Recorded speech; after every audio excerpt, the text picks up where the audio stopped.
This is the Detroit Sports Podcast Network. And Doc, this week's edition of Tigers Talk is brought to you by The Athletic, premium coverage for passionate Detroit sports fans. Listeners of this podcast can get 20% off the first year of an annual subscription by visiting theathletic.com/DSP.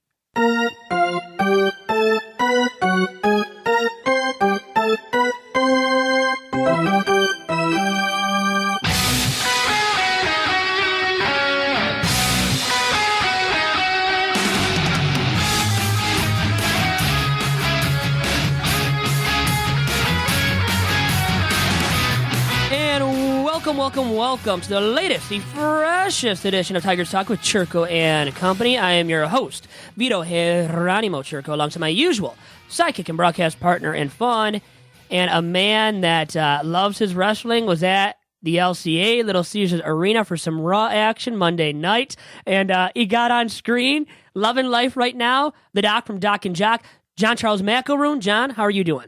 The fabulous DOC in the building, a year older, a year wiser. Many people are like, dude, I like you with the goatee. It brings out a presence about you. We like your voice. We like your bold stance. It was a fun time. I enjoy my birthday weekends a little bit more than in years past. And when you have a great wife, a great friend, you can do some fun things. So I splurged, got front row seats to Monday Night Raw. I had a good time. And it's nice to be around fellow wrestling fans. It was a good 3-hour show. Listen to the Doc and Jock Wrestling Podcast. You'll get my full review of my experience. But if you follow us on our Twitter page at Detroit Podcast, you got a chance to see what it was about. But it's a new year, a new me. I'm lighter. I'm fitter. I feel good. And whenever you get to stroll into the studio, first and foremost, I got to say I'm proud of you that you showed up on time. I was going to say, I knew you were going to say something about that. I could tell you were leading into that. Good stuff, Vito. And I was 5 minutes late. See, I'm accountable. Not technically on time, so hey, I'm accountable. But I like that you thought I was on time. You weren't paying attention then good enough. Not paying attention. So I shouldn't have brought it up. I'm riding high on a good week, and it's good stuff because of the success of the podcast. We're now getting stuff, DSP swag through your company Top Cat sales. I love it. I love the fact that we get to put a little bit more of our branding on some stuff, and that's all I want to do is keep this going. It's going to be a fun week ahead for the network. A great week really all around in terms of our college basketball coverage, what we're doing. I'm hoping to see what you are able to provide because you are the journalist of the Detroit Sports Podcast Network. And I'm really proud to see what you're going to be able to accomplish later on this week when you cover the NCAA tournament alongside myself. But in terms of spring training, it's rolling along, and we're kind of getting a sense of kind of what's going on in terms of batting lineups. We're seeing some pitching rotations. We're seeing what guys, where their roles are going to be slotted. Interesting stuff. In that, one of the bigger stories that I guess I saw was Francisco Liriano. Ron Gardenhire's like, dude, I'm going to go with the veteran. If he's healthy, if he's right, based on the performances that we've seen, he's going to be a starter? Who gets bumped out? Who gets bumped out if he's a starter? I think it's just funny because it tells you how bad the Tigers are going to be. Right. He's a bullpen arm now. He's a lefty specialist, which means, you know what a lefty specialist is? You use him for like 2 batters. So now he's going to start for 5 innings? I mean, he's going to get tormented, man. You think so? He's going to get destroyed. What'd you don't think have to start when you heard Ron Gardenhire say that if he's healthy, he's the guy. He's earned a spot. Well, I thought about this, Gardy. Are you senile, man? Are you thinking of your Twins days? I know you loved them in the starting rotation when your Twinkies were great, but that was a long time ago, man. I mean, we're in 2018. Let's move forward with some younger guys, younger arms. How about Daniel Norris? Not to rehash that conversation from last week, but we talked about it ad nauseum. I thought if you don't put Daniel Norris into the rotation, which looks more likely now, you're saying pretty much he's become a failed starting pitcher already. That's not a good sign. Daniel Norris is one of your top arms moving forward that has to be maybe not a frontline starting arm, but a middle of the rotation arm, projected to be that leading into now. And now all of a sudden Francisco Liriano at 34 years young, and I would like to say 34 years old, is going to be in your rotation, meaning that somebody like Norris is on the outside looking in. I don't like it whatsoever, Doc. Really? Okay. You don't give any credence or any hope to the fact that he could get off to a hot start and just be used as trade bait. Just get off to a hot start. When the regular season comes, you just get guys out. And, I know managers like to rely on guys with experience, and they have a hard time just naturally going to a bunch of younger talent. But it does really go to show you that if Ron Gardenhire is watching and observing what's going on, and he sees Daniel Norris, and then he sees Francisco Liriano, and then you go with Liriano, that's really got to be the ultimate slap in the face to Daniel Norris, and it raises huge red flags. It's really disappointing that Daniel Norris hasn't risen up and taken that job and snatched it from him. It is just quite disappointing, and I guess of the two diamonds in the rough, I guess it might be, time to say that Boyd is the guy we got to put our faith in terms of an investment, whereas Daniel Norris we just have to be, destined to the fact that that's a bullpen dude, and we just have to kind of accept that if there's a guy that we can maybe get behind that might have more talent, it's going to be Boyd. Boyd's going to have the long-term future as a starter because he's got the stuff and maybe has more of the mental capacity and has the mental makeup of a starter, whereas Daniel Norris maybe too inconsistent to be a starter, just has to be that long relief guy. I guess he's going to maybe have to start to accept it.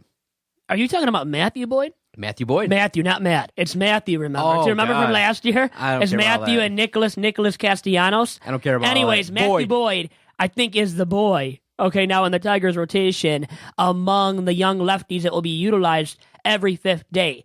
Emerging now onto the scene. Maybe he will more and more this season. The Tigers are hoping for that. He's still relatively young.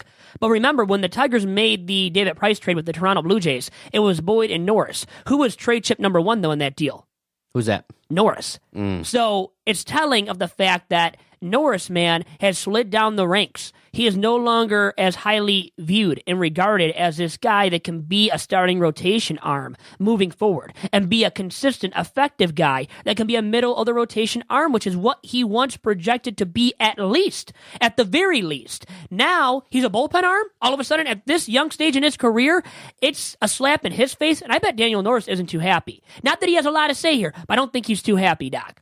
Speaking of the Tigers bullpen, some of the roles are starting to come to fruition and they're starting to take shape. It looks like, obviously, Shane Green's going to be the closer, but scouts are really impressed this spring with two individuals. They're impressed with right-hander Joe Jimenez, and they're impressed with Drew VerHagen. What do you think? Based on what you've seen in the spring, do you think those guys can have a chance to make the team and be productive in 2018? Because scouts are saying, look, these guys could be evolving and things like that. Well, Joe Jimenez can, be lights out because he can throw hard. Drew VerHagen, I know he doesn't throw as hard as Jimenez. VerHagen has been impressive, though. And Jimenez, people are talking about a lot as well, and glowing reviews of what he's done in spring camp. Thing is, I always bring up, it's spring training. Let's not get too carried away. And VerHagen was pretty much irrelevant last year, and so was Jimenez. Now, 2 years ago, I believe it was, VerHagen was pretty steady out of the Tigers' pen. So I think he can be something, and especially at this point, when your bullpen isn't truly a relevant bullpen as it exists right now, I say, what the heck?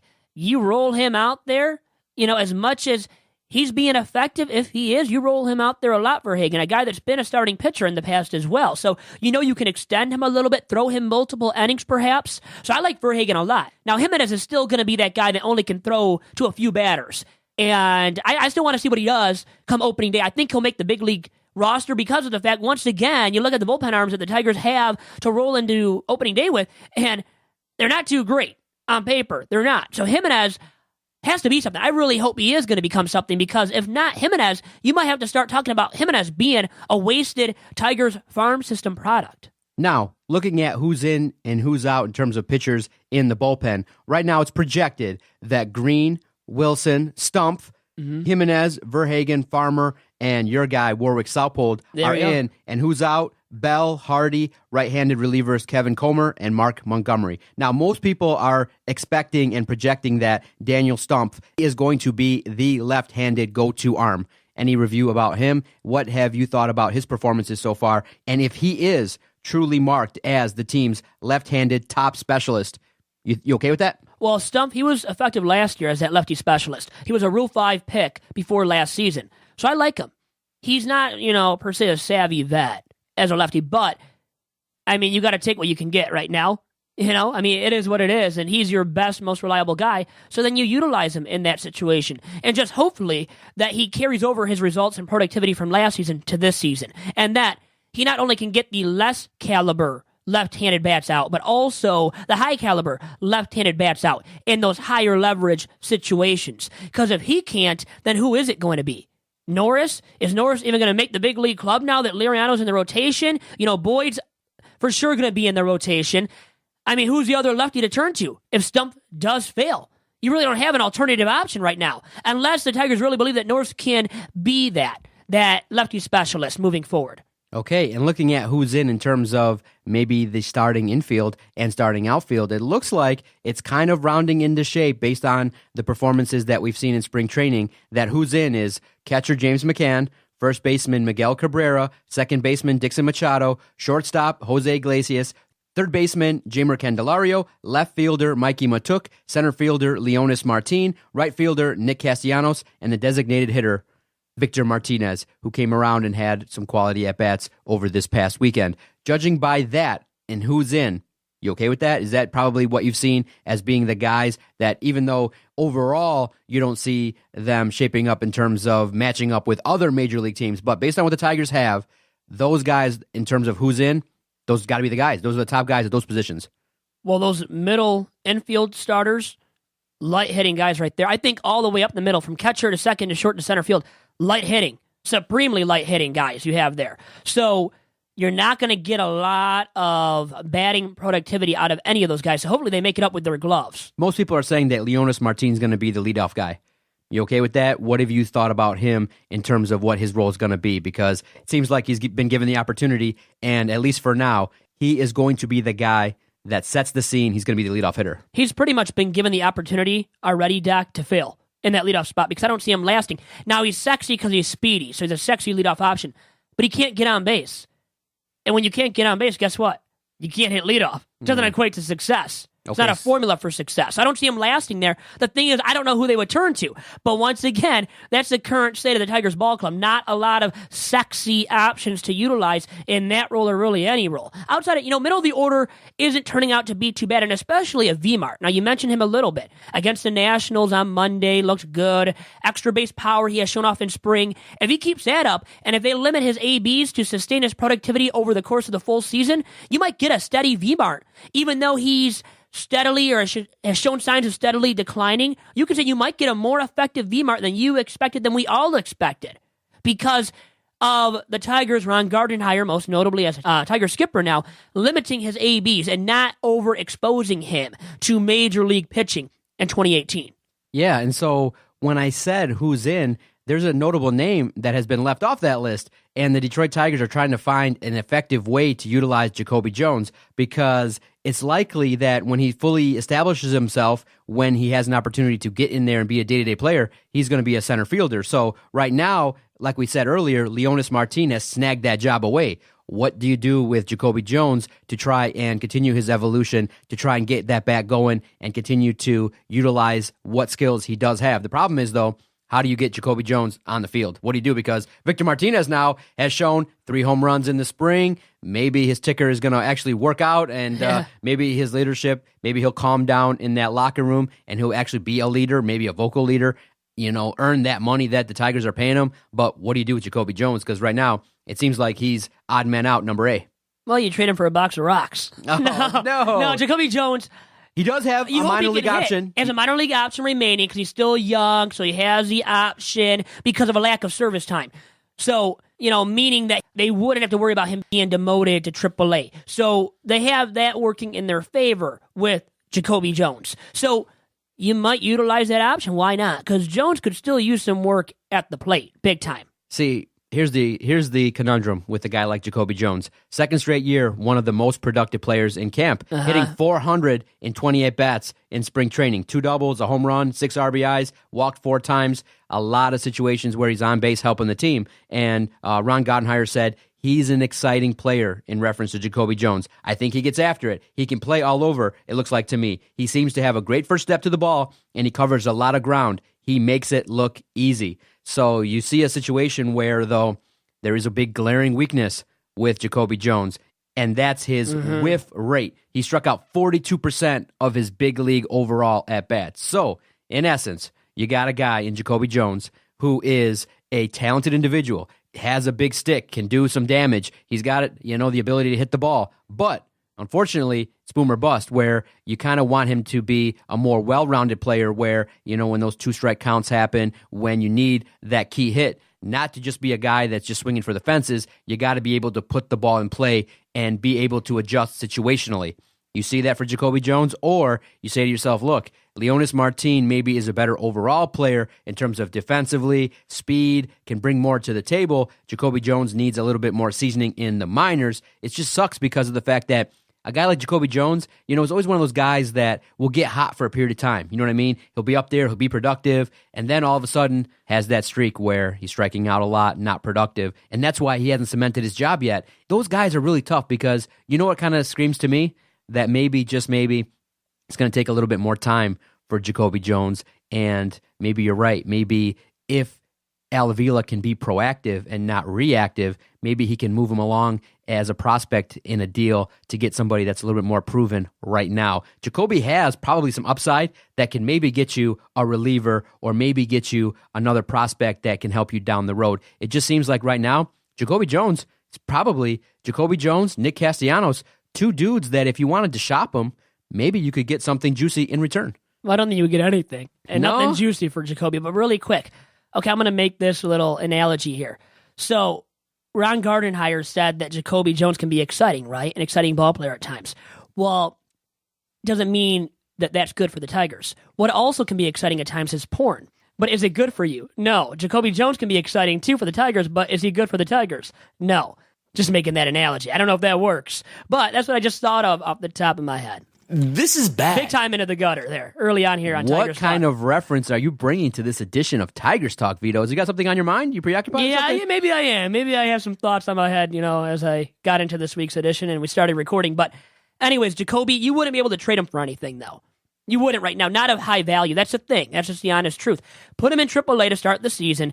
Get him working, getting more reps at the plate, to improve at the plate, to improve his plate discipline, because he whiffs. He whiffs and whiffs. And when you whiff and whiff, guess what? You don't have a spot on a major league roster. Vito, you kind of brought this show to a screeching halt because now here's what I'm thinking. I'm thinking that JaCoby Jones is working out. He's, it's like 8 a.m. and he's kind of wakes up, right? He's with his family kind of doing his thing, and he wakes up, gets the eggs and bacon and coffee, and he's ready to go down to the ballpark and handle his business, maybe get a workout in. He plugs his, earbuds in. He's ready. He reads the reviews, reading the high-quality news, free press. And then he's like, okay, they're saying maybe I'm going back to the minors and maybe I need this and that. And then he plugs in the Tigers Talk podcast, one of the biggest downloaded podcasts talking about baseball. And he's like, wait a minute, this cat Vito says I'm like porn, that it's probably not good for you, but exciting. Yeah. He's probably sitting there thinking, man, where's my career gone? I'm getting compared to by this average podcaster, and this dude spitting into a microphone, he says that I'm comparable to porn. Where is my life gone? That's some funny stuff, Vito. For some people, that's a good thing, being compared to porn. So maybe not him and his major league career, but really quick regarding JaCoby. Now, I just trashed him, didn't I? I hate doing that. I do that every single week. I feel like somebody. you did. I do that a lot, and I did it to JaCoby. But let me tell you this much. Leonys Martin, who's the starting center fielder come opening day, really can't hit once again. So if JaCoby really proves that he can hit, has better plate discipline when he's in the minors at AAA Toledo, guess what? That might earn him a spot in the Tigers' everyday lineup eventually this season. So it's not over for JaCoby, and JaCoby is younger than Leonys Martin. He's still considered at least a middle-tier prospect, JaCoby is, and he's fast, can cover a ton of ground out there at Comerica Park and center field at other ballparks too. So there is some kind of excitement surrounding him, but how much of, excitement can you really describe JaCoby as being or producing? Well, it all depends really upon how he hits and how he develops and grows into a better, more mature and disciplined hitter. And if he does become more of that disciplined hitter at AAA Toledo, let's say, to start the season, once again, like I said, I could see him definitely up in the majors. And he will be up in the majors at some point this season and maybe taking that starting center field job from Leonys Martin eventually.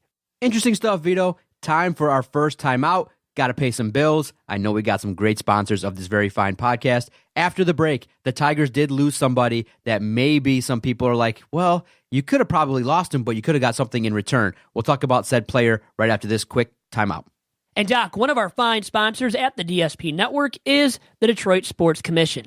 And I think everybody should know by now, the Detroit Sports Commission is responsible for bringing the NCAA tournament to Little Caesars Arena this weekend, and will be there as part of the Detroit Sports Podcast Network. Exciting to have Michigan State playing at Little Caesars Arena as well. Once again, the Detroit Sports Commission is responsible for bringing that kind of an event to the Metro Detroit area, a huge event, and the LCA because, at least partially because of the Detroit Sports Commission, will be packed this upcoming weekend. And make sure to follow the Detroit Sports Commission on Twitter and on Instagram at DET Sports and at their very fine website of DetroitSports.org.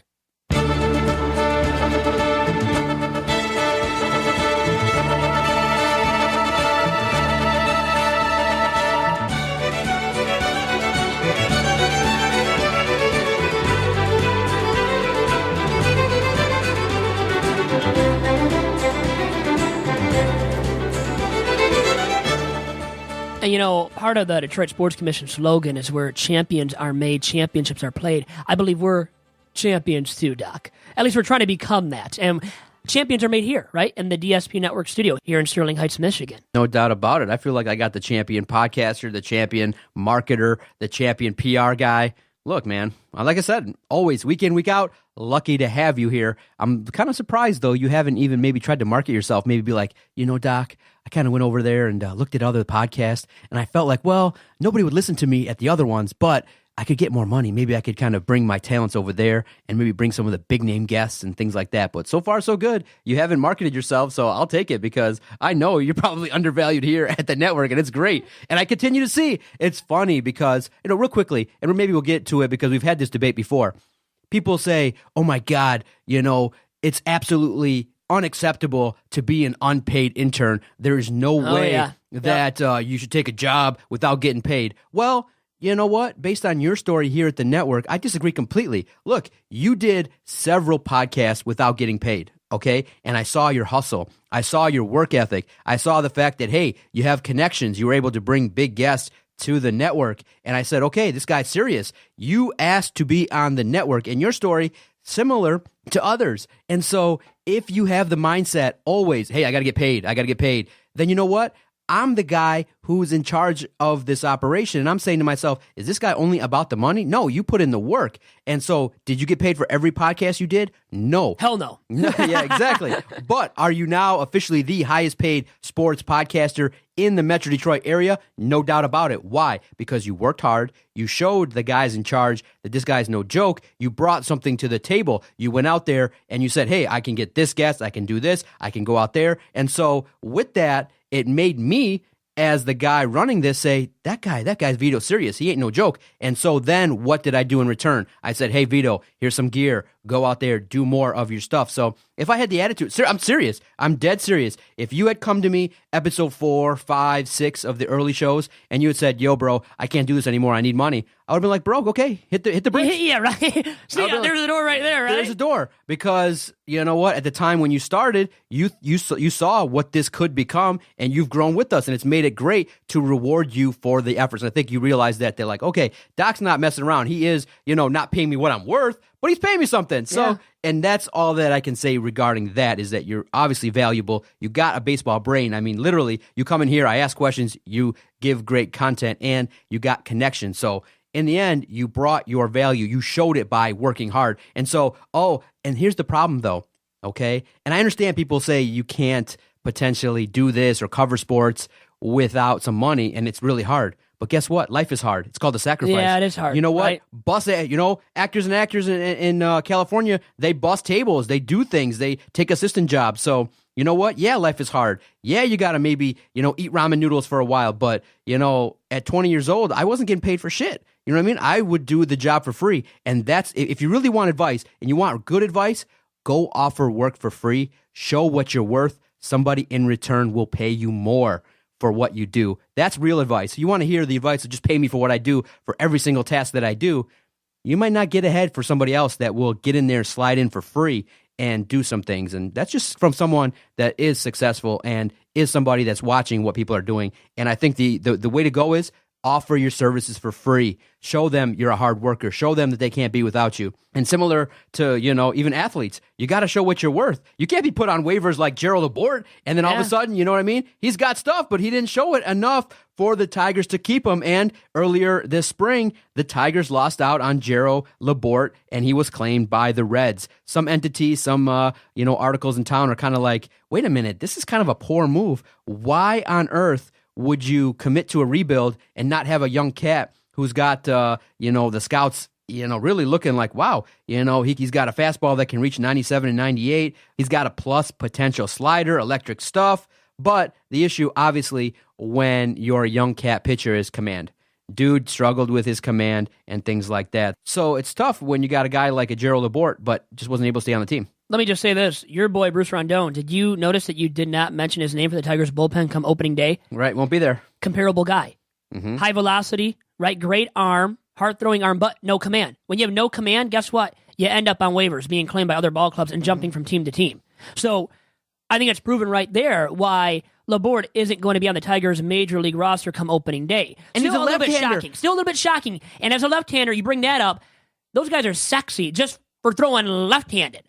Now, when you're throwing left-handed and your hard-throwing arm, that makes you even more of a sexy, relevant commodity. So the Tigers just kind of not getting anything out of him and letting him go as a relatively young guy, too. I don't like the gamble, Vito. It's a risk. And because here's the thing, okay? Most people are looking at it and they'll say, you kept a guy like Chad Bell on your roster. Who brings nothing of value. Doesn't have that sexy, hard-throwing arm at all. Why give up on a Gerald Laborte? I mean, dude's not even 25 yet. So you thought seriously, I don't know about the gamble. You thought seriously that you could put him on waivers and nobody would claim him? I feel like they made a really bad decision. It might come back to haunt them. Do you see potentially a Gerald Laborte coming back to haunt them, or maybe it was a mistake to kind of give up on the dude a little bit early? Well, I think the thing is the Tigers would not have done that if Laborte was a starting pitcher. So in their defense, the best case scenario for Laborte is what? 8th inning guy or closer.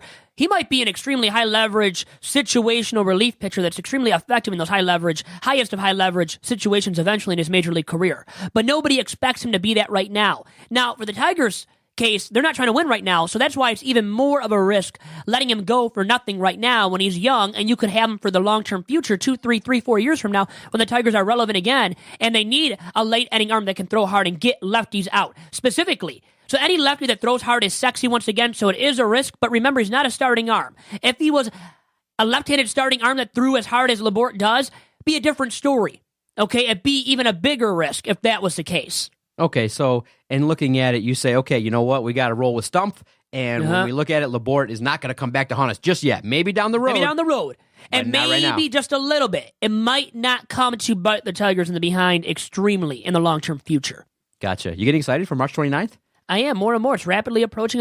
We're about at the halfway point of spring training at this point too, Doc. It's gone by pretty fast. I mean, I feel like, our conversations are where they need to be. I feel like, okay, we're kind of evaluating what's going on with the starters, what's going on with some of the relievers and things like that. Ron Gardenhire is getting the guys kind of riled up and getting them ready to go. So if you look to my left there, you see 2 signed baseballs. One of them, Michael Fulmer, you see his bobblehead, which, went down to the ballpark, went with a nephew and got it. And now you see also another signed baseball where I think you were there with me as well. Yes. Jared Saltalamacchia is back. What do you make of the move, and what's the purpose? Saltalamacchia will be insurance in the minors at AAA starting the season. He's at backup catcher insurance if John Hicks gets hurt at the major league level. I think in 2017 he didn't even play, did he? Barely even played. Barely, right? Was with the Blue Jays, was barely relevant. He got cut, never became anything last year, so he's a AAA catcher. He's minor league insurance for the Tigers or anybody that does get him at this point in his career. When I heard the news, I'm like, uh-oh, our guy, biggest fan of your podcast, I know. who verbally stated your podcast is the best podcast in the United States, our guy, Brian Pena, kind of looking like a long shot so far to make the roster, just when you look at kind of the depth charts and things like that. McCann obviously has a cemented spot, and you bring in other cats as well. It just seems like maybe at the catcher position, depth will be utilized in the minor leagues, and the talent will be obviously used in the major league level. Who are the 2 catchers you think Major League Baseball, Detroit Tigers? McCann and Hicks. Hicks can hit, too. If he hits like he did last year, had like an 800-plus OPS. So because of that, Hicks is valuable, can be a guy that spells Cabrera at first base as well, and Brian Pena, he's on the outside looking in, definitely. And Chris McCoskey of the Detroit News tweeted out recently, I believe last week, that Pena might now become a coach for the Tigers in their farm system, which he could be valuable in that regard as well, and maybe it opens him up for my charity softball game this summer. Hey! You never know. Maybe he'll be able to attend that because he won't be actually suiting up every day for the Toledo Mud Hens or the Tigers as that backup catcher, which he was a long shot to become that backup catcher anyways, but now an extremely long shot when Jared Saltalamacchia has been brought into the organization to be insurance. And remember, Hicks once again hit last year, so Jared Saltalamacchia, the chances of him even becoming a major league catcher, backup catcher for the Tigers at this point is not very high of a likelihood. And when you play a game of Big Vito's over-under, the odds of him becoming the Tigers' backup at any juncture this season is well below 50%. Okay, last topic before we get out of here. I got to pick your brain because obviously after the leadoff spot, the next key spot in terms of the batting order is second. And many people are kind of debating, okay, you kind of know that Miguel Cabrera is either going to be slotted third or fourth in his usual position, usually probably followed by Victor Martinez, and then you go on and on down the line. But second is an opportunity to kind of see where maybe there's two cats that maybe can fill that position. And usually this spring, based on watching in the games that I've watched in spring training, it's been Jose Iglesias. But at the same time, if you want to kind of nitpick a little bit, another interesting cat that you could put there that could be a place setter, that could be on base for a Miguel Cabrera and a Victor Martinez and a Nick Castellanos, the big three of the Detroit Tigers, is Jeimer Candelario. If it was up to you, manager Vito Chirco, who would you have batting second? Would it be Jose Iglesias, or do you kind of, if he does go into a slump, maybe protect him, put him down 8th, 9th in the batting order and utilize Jeimer Candelario, who maybe can get on base a little bit at a higher clip than Jose Iglesias? I think the Candyman should be slotted second, and that's because he brings some pop to that slot in the batting order too. But Jim, Iglesias can't. Iglesias is drawing walks, getting on base. If he's getting on base, how about hitting him leadoff then instead of Leonis Martin? Because Leonis Martin probably won't sustain that leadoff spot all season long because he can't get on base at an efficient enough clip. So I'm saying because of that, maybe Iglesias becomes a leadoff hitter eventually this season too, Doc.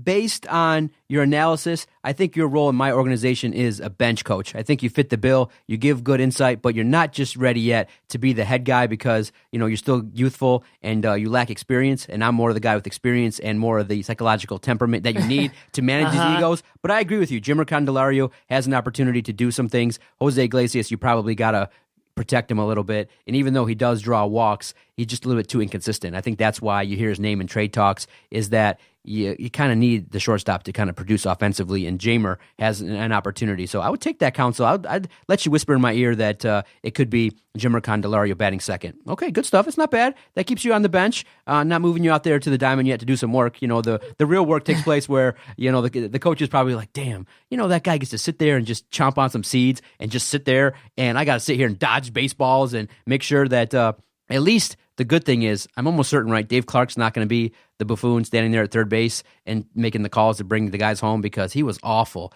He was really bad at third base in terms of bringing the guys home. It felt like every time he'd wave his arms, the guys would come home and they'd be thrown out. And it just seemed like 2 out of 3 times he'd wave a guy home, he'd either make the wrong choice and not wave him home when the guy could have tried it home, or he'd wave him home to get thrown out, right? Am I right in my assessment? Dave Clark was terrible at third base, right?